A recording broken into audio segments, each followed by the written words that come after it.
Well, folks, we're back with another Lich King card review. This time around, a freshly revealed rogue legendary spell and some warrior cards we got last night. Some crazy fire warrior stuff. But for now, let's talk about Shadow of Demise, a rogue spell with no cost. Shadow, each time you cast a spell, transform this into a copy of it. So this might look a little bit familiar. It's a lot like Shadow Reflection. This is the card you get off of the Valera the Hollow Death Knight hero card from way back in Knights of the Frozen Throne. Now that was card, so you could use it for either minions or spells. We do Shadow of Demise here is specifically spells, which is a little bit of a limitation, but still I think has a lot of utility. There's also one other important distinction here. With the Shadow Reflection, you would get that at the start of your turn, and it would kind of reset every turn. So in a way, it was kind of capped to like 5 mana, because if you played a 5 mana spell, you'd have 5 mana left. If you played a 6 mana spell, you wouldn't have enough mana left to play the Shadow Reflection version. But Shadow of Demise is not limited to a single turn. You'll note it just transforms into a copy of it. So you could say play a big 10 mana spell that you've gotten off of a jackpot, and then save the Shadow of Demise version until the next turn, and then play it again. So you gotta like convoke the spirits into another convoke the spirits, offering a little bit of additional utility. So particularly in something like a thief deck, you could see that being actually pretty nuts. Getting an extra convoke the spirits is outright awesome, but also then adding an extra copy into your, say, Tess Greymane. And in particular, having the luxury to choose which spell you're using that for Shadow of Demise can be really powerful. Getting two awesome big things, timing this well to make sure you're getting a copy of the thing you want, an extra Root of the Archmage to react to your opponent's board, whatever it might be. That's insane. Now, on top of that, I think this card actually has a lot of utility as well for smaller spells. I don't think this has to just be a big jackpot thief rogue kind of thing. I think if you know what, you got some awesome 1 mana cheap cycle cards or just cheap spells that are helping you draw things, this could be fuel for those miracle style plays. This could be a coin, for instance. Just play a coin and then get an extra coin, and sometimes it's going to help you set up some bonkers plays, because Shadow of Demise is just giving you extra copies of those really powerful key things in key moments.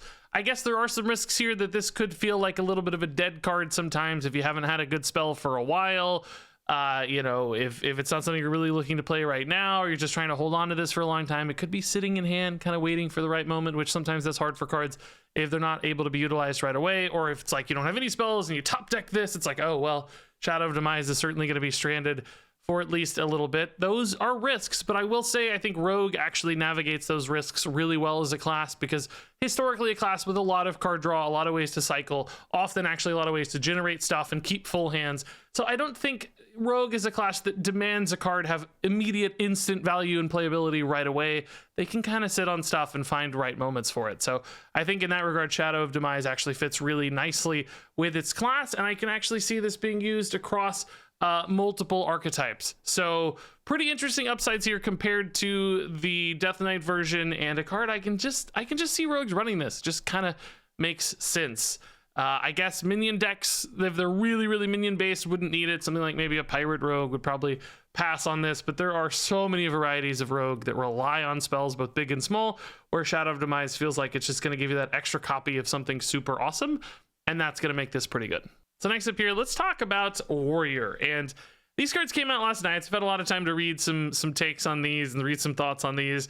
And boy, are people all over the place on Fire Warrior. That's right, we're getting fire synergies for Warrior.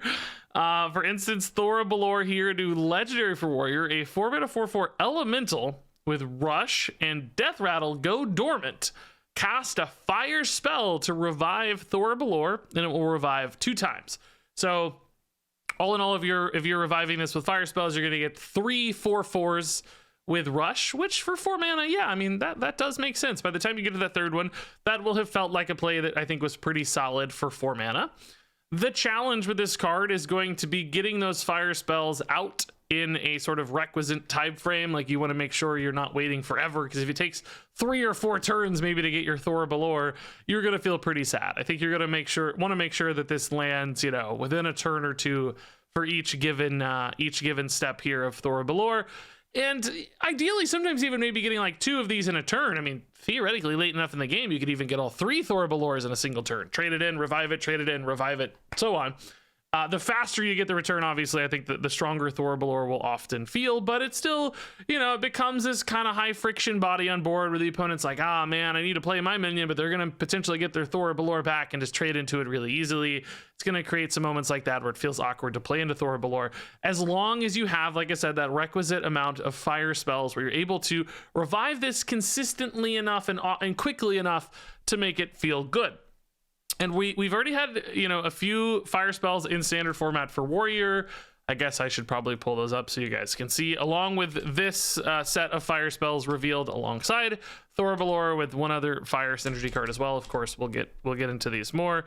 But you know, it's not like Warrior has a ton of fire spells, right? It's a few.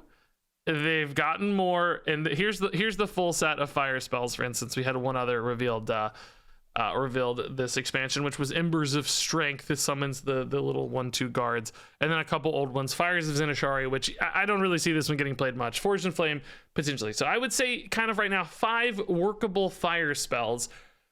I mean, some of these definitely do seem to fit along a similar line. There's some Enraged synergy stuff we'll talk about as we get into these more. There's a couple like kind of weapon synergy things, and you know, Embers of Strength, it's bodies on board, I guess. It doesn't really seem to fit the other 2 that well to me. So how many fire spells do you need to make this kind of card good, number 1? And do they all go in the same deck, number 2? Boy, as I start to answer those 2 questions, I see some clunkiness here. I think a lot of these cards are somewhat independently good. A couple of the ones we'll talk about, I think, might just be great in Enraged decks, and we don't really care if they're fire cards or not. But as far as a fire package is concerned, I think you need more help. I don't think this does enough for Warrior to get there. So I don't know if this is just set up for later, or if this is one of those archetypes or we've seen many times in the past where it feels like Blizzard gives us a tease of an archetype, but they never really quite follow up enough to really get it there. Or maybe they add like 1 or 2 cards a year later, and it's like, okay, we got this week where maybe Fire Warrior's kind of okay, but still not great. That's my biggest concern for this, right? Is, are we actually going to get enough fire stuff to make this good? And is this enough now? I don't think this is quite enough now to come together into a cohesive deck. So this is one of those, like, it has potential, but boy, I think it's pretty unlikely potential. It's not something I expect to actually see delivered upon all that well. So what do you guys think? I'm curious to hear even more Fire Warrior takes. So speaking of some of these fire spells that I think are independently good, this is a great example. Light of the Phoenix here is a 4-mana fire spell. This one draws you 2 cards, and it costs 1 less for each damaged friendly character. So we've got Enraged Warrior stuff happening right now in Hearthstone. It's actually a good deck. People don't really play it much. You don't see it often, but actually it's currently tier 1 from Diamond through Legend. Enraged Warrior, the 3rd best deck of the game. But that varies a little bit depending on your rank bracket and stuff, but certainly a playable deck. Enraged Warrior is actually pretty solid, and a card like this fits in rather nicely because you're going to have a lot of damaged characters on board in an Enraged Warrior deck, and this is some great, really efficient reload in that scenario. I think first and foremost, like, very, very often you can trust that your hero will be damaged, especially if you're playing a warrior deck that's either running weapons or is a little bit more aggressively slanted and you're not like gaining a bunch of armor along the way. So for any faster warrior deck, it's very likely your hero is going to be damaged. And since this is friendly character, not minions, that means this starts at 3 mana, I think, a majority of the time. So this is kind of an Arcane Intellect style card draw right off the bat. And then it doesn't take much, just 1 or 2 more damaged minions, and this is suddenly down to 2 mana, 1 mana, 3 damaged minions to get this down to 0 mana. I've seen a lot of Enraged Warrior board states that look like that, and you know, if you're investing mana to damage your stuff, it's paying back immediately on the Light of the Phoenix. I think there will be many scenarios where this gets played for 0 mana, and of course, 0 mana draw 2, A+ card. That's going to be awesome reload. Great tool here for Enraged Warrior to just keep pressure mounting and keep things rolling. So I think that's awesome. Now, on top of that, this will often in that scenario become a 0 mana fire spell, which, you know, is a great way to, for instance, immediately activate your Thor Balor without a lot of impact. Or this card we're going to talk about a little later, the Sun Fury Champion. This also loves 0 mana fire spells potentially, and they obviously have some synergies together as well, because that's sort of a wild pyromancer kind of effect. So all of that does make Light of the Phoenix feel like, to me, it's going to be one of the stars of the show, whether you're committing to a fire package or you're just playing an enraged minion warrior package without other fire stuff. Light of the Phoenix actually seems really, really strong in both of those scenarios, both synergistically and beyond that synergy. Still looks like a great option for enraged warriors. I think this card looks awesome. So another interesting card here for Enraged Warrior is Blazing Power, a 2-mana fire spell that will give a minion +1/+1, and it will repeat for each damaged friendly character. So this could be a bit of a finisher in something like an Enraged Warrior deck. It's giving that base 1/1, so if you have your face damaged, which again I think will happen a majority of the time, that's already going to be a base 2/2. Because it's repeating once for your face, and then again additional minions, are quickly going to stack this up. You could see a lot of scenarios where this is like a 2-mana 5/5. Even just a single minion out, is making this a 2-mana 3/3. It's kind of like a Rampage, that buff of old, which has seen play in some different eras. So I think pretty solid at a base already. Just getting some extra stats in play that matters a lot when you're trying to snowball off the back of a minion based board for Enraged Warrior, and then some pretty ridiculous upside if you are able to either manipulate a board state into a lot of damaged minions via those whirlwind effects, or if you already have that board state and you're looking to turn the corner and pressure or just create one of those really, really big, strong minions, Blazing Power is going to be able to do that. In a weird way, it kind of reminds me of like the location for Imp Warlock. You got some smaller stuff and then you're making one big thing, and sometimes that staggered board shape can be really hard for certain people and certain decks to deal with, because it's like, oh, I've got the wide board clear, but then this big thing's left behind. So I think Blazing Power, being able to invest in a board like that, is pretty nice. And then sometimes this is just going to be that extra damage face where they've got a minion or two and they play the chargy guy and they ping it with their location, and then Blazing Power is like an extra 3/3 that just helps them secure a kill. So I think that's pretty nice. On top of that, you've also here got the fire side of things. There is this kind of enrage fire hybrid where you might have enough fire cards to make it worth it to run all of these. I'm not actually as convinced the fire synergy stuff will be necessary or important for that deck, but I do think you're going to run a couple of the fire cards anyway, so maybe it will feel kind of free to toss in some of the fire synergy stuff like Thor Balor or the Sun Fury Champion. But I wouldn't be totally shocked if these two get played even without their fire synergy counterparts. These might just be independently good enough. So next up here we have Sunfire Smithing, a 4-mana fire spell. And I will say 4 mana for a fire spell is a little bit awkwardly expensive, I think, for some of the synergies here. There's no like natural curve fit with Thor Balor, where it's like you're playing this on 4. Are you playing Sunfire Smithing on 5? That doesn't feel quite as good, right? So a little bit awkward there, and not cheap to weave into turns like Blazing Power or Light of the Phoenix might be with this Sun Fury Champion. I'm realizing I probably should have reviewed this first, because I keep harkening back to it and referencing it without actually having discussed it. So maybe a bit of an order error there, but I'll leave it on screen so we can talk about it a lot. Either way, these both feel a little bit expensive to sort of be activators for fire synergies, or this feels a little expensive to be activators for fire synergies. So that said, though, I think, again, a card that just kind of makes sense, getting a 4/2 sword for 4 mana, that's fine. That's a model that has proven itself over and over again in Hearthstone. That can just be some high damage. That's often great at reacting to a couple minions. In the mid game, 4/2 weapons have a nice shape. And then you're also getting this kind of bonus 4/2 buff in hand, which, especially if you're running things that are big and scary or have charge, that could be really nice, right? Hitting a Grom, hitting one of the 1/4 chargers in Warrior, whose name I can't remember, Crazed Wretch.